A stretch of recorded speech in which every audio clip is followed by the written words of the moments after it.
Praise the lord. దేవునికి స్తుతి కలుగునుగాక. బాగున్నారా? ప్రభు కృప మీకు తోడై ఉండునుగాక. ఈరోజు దేవుని వాక్యాన్ని చదువుకుందాం. ఇర్మియా గ్రంథం 30వ అధ్యాయం 17వ వచనాన్ని చదువుతున్నాను. నేను నీకు ఆరోగ్యం కలుగజేసేదను, నీ గాయములను మాన్పెదను. ఆమేన్. హల్లెలూయా. దేవునికి మహిమ కలుగునుగాక. ఈరోజు ప్రభువు నీతో మాట్లాడుతున్నాడు. ఏంటో తెలుసా? నేను నీకు ఆరోగ్యాన్ని కలుగజేస్తానని. అవును, ఈరోజు దేవుని బిడ్డలారా, ఎంతోమంది మీలో చాలామంది కూడా అనారోగ్యంతో బాధపడుతున్నారు కదండి. ఎందుకంటే ఒక 20 సంవత్సరాల క్రిందట మనం చూస్తే వ్యాధులు అంతగా విస్తరించబడలేదు.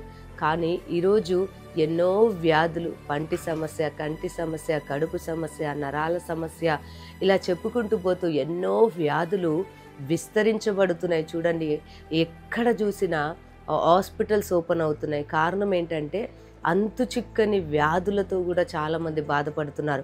ఎంతో ట్రీట్మెంట్ తీసుకున్నా కూడా కొన్నిసార్లు నయం కాకుండా వ్యాధి అలాగే వారిని వెంటాడుతూ నెమ్మది లేకుండా ఇంకా జీవిస్తున్న వారు చాలామంది మనకు కనబడుతూ ఉంటారు.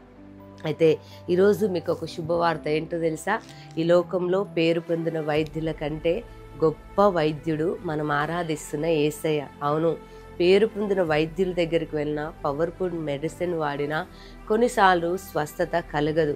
నరాల బలహీనత ఉండొచ్చు, ఎముకల బలహీనత ఉండొచ్చు, మానసికమైన బలహీనత ఉండొచ్చు. ఎన్నో బలహీనతలతో ఈరోజు మంచాన ఉండి, లేదంటే శరీరంలో అనేకమైన అనారోగ్య సమస్యలు అనుభవిస్తూ వాక్యాన్ని వింటున్నావేమో. ఏంటో తెలుసా? ఈరోజు మనం ఆరాధిస్తున్న దేవుడు వైద్యుల కంటే ఆయన పరమ వైద్యుడు. ఆయన ఈరోజు నీతో వాగ్దానం చేస్తున్నాడు. నీవు పోగొట్టుకున్న ఆరోగ్యాన్ని నేను మరలా నీకు అనుగ్రహిస్తాను, నీకు ఆరోగ్యాన్ని దయచేయబోతున్నాను అంటున్నాడు. కాబట్టి దేవుడు మీకు ఆరోగ్యాన్ని, క్షేమాన్ని దయచేయబోతున్నాడు. ఈ మాట నమ్మి ప్రభువుని స్తుతించండి. మీ కొరకు చిన్న ప్రార్థన చేస్తాను. సర్వశక్తి గల దేవా, స్తోత్రం. ఎంతమంది బిడ్డలైతే అనారోగ్యముతో బాధపడుతున్నారో ఈరోజు నేను మరలా మీకు ఆరోగ్యంను కలుగజేసి మీ గాయమును మాన్పెదనన్నావు.